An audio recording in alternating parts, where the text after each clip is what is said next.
Hello and welcome everyone to Netcore's For the Love of Emails Holiday Season 2021 videocast series. I am Tejas Pitkar, Senior Product Evangelist at Netcore Cloud, and today we'll be speaking with an in-house deliverability expert. So we'll be discussing the holiday emails with Matthew Vernhout. He's a VP of Deliverability at Netcore Cloud for the North American region.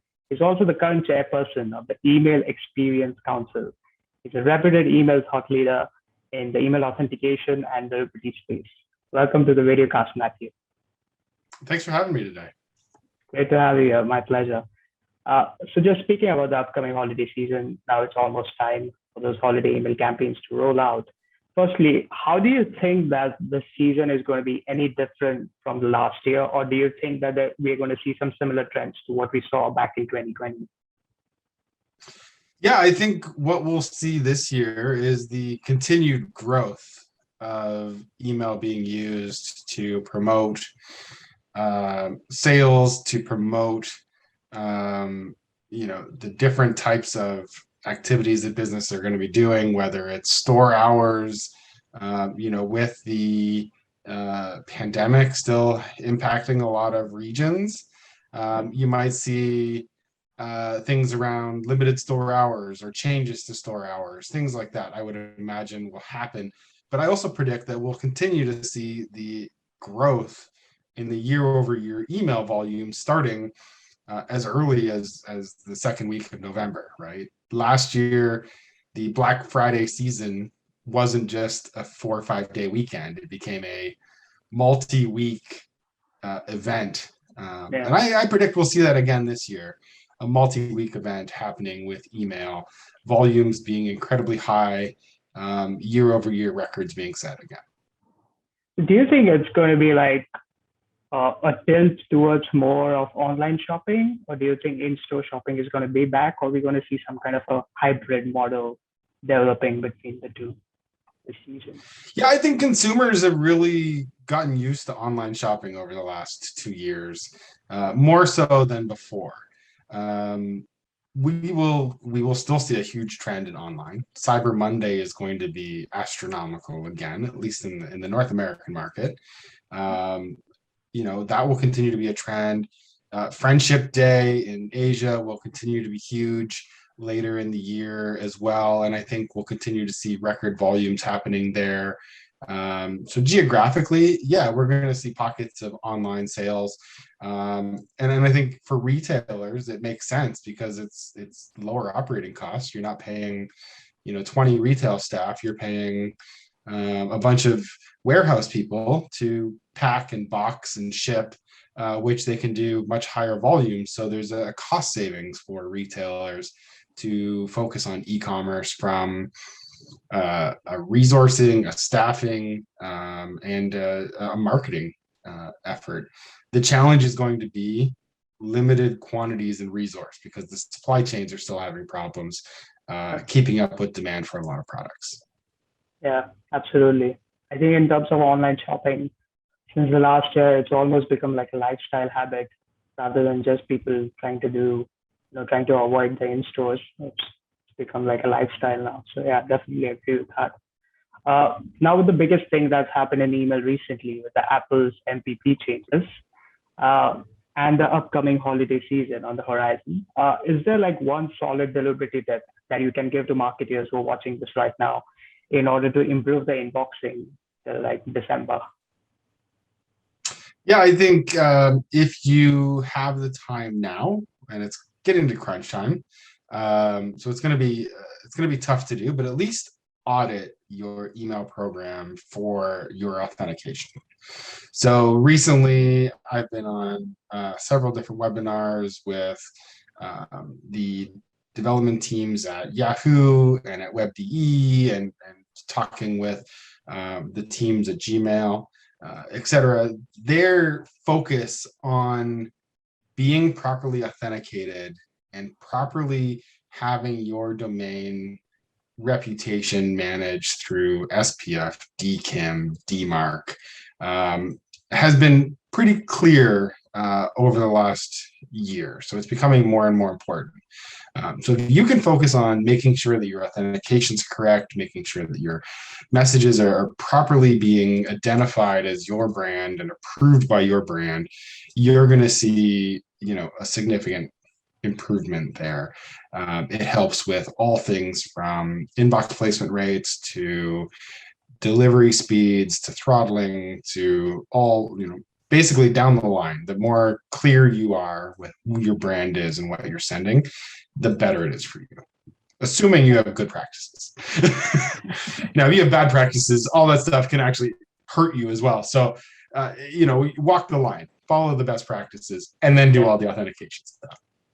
Yeah, I think, I mean, with open rates now slowly becoming obsolete, good practices is all that is going to be left for delivery folks and marketers out there in order to, inbox their emails with engagement not really being a priority anymore and not visible. I think, as you said, email authentication and all these other practices are going to be massively important to follow. So yeah, Well, really I great. think we're not getting rid of engagement. Open rate has never been a great signal for engagement. It's directional. Are people opening your messages? Are people looking at your messages? But they've been inaccurate for years. Yeah, Where we need to focus is on making the call to action clear, limiting the number of calls to action so that there's a clear focus on what consumers are trying to do. Don't have 35 buttons in your email, have 3, right? yeah, And have them be clear calls to action so that you can measure those click-through rates much more accurately than the open rates. definitely. So clear CTAs and making click-worthy email copies so that you can know your true customer intent. Yeah, that's really great.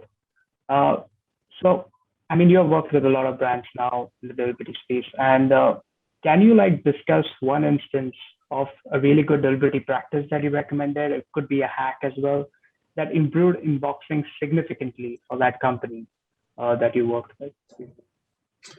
Yeah, so going back to authentication. So I worked with a large retailer in the Midwest, United States, to help them identify problems and holes that they had within their authentication practices. From that process, working through identifying the legitimate communications that they were sending that were not authenticated, to the communications that were being sent, spoofing their brand, whether it was intentional by a competitor or someone trying to scam their customers, or unintentional, where they actually had a vendor that was sending email on their behalf that was not authenticating properly. By going through the process of implementing DMARC, of working through understanding all those pieces and how they fit together, and then eventually moving into an enforcement policy, so a quarantine and then a reject policy, they were able to improve deliverability throughput. They were able to improve deliverability placement. They were able to stop spoofing against their domain. They were able to, improve the communication channels of not only their messaging, but their partners that were messaging on their behalf. So, there was an all-round benefit to that. Now, mind you, they already had good practices. They were using opt-in consent. They were using, sunsetting policies. They were looking at data for, is the content valid? Is the recipient valid? Those types of things. And being a retailer, right, they also had access to things like, are these purchasers and non-purchasers? So they moved into segmenting and targeting their audiences better. So all around good best practices.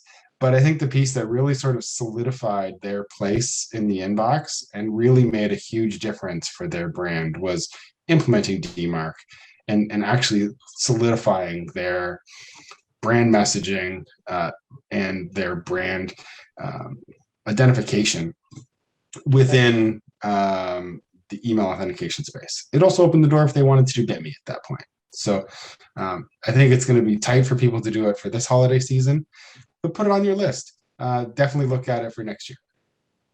Yeah, I mean, I see so many big brands, sometimes even in the financial sector, and they don't still have DMARC enabled for their emails. And as we know in the delivery space, enabling all this email authentication standard just sends a lot of positive signals to the mailbox providers. That's a major reason why your deliverability just goes up with all these authentication practices. So yeah, definitely great insight for marketers who are watching this. Try to enable DMARC and enforce it if possible. Yeah. Well, it absolutely with DMARC, start at a none policy, right? That is always the place to start.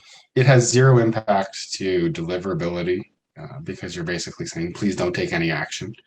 And what it allows you to see is where those holes are in your email program. Yeah, with all the aggregate reports that you receive if someone is spoofing your domain. So yeah, definitely helps. Yeah, and depending on the DMARC vendor, you may actually see some forensic reporting as well. Yeah, all right. That's really great. Those were some really awesome delivery insights, Matthew. Thanks so much for joining us in this video cast.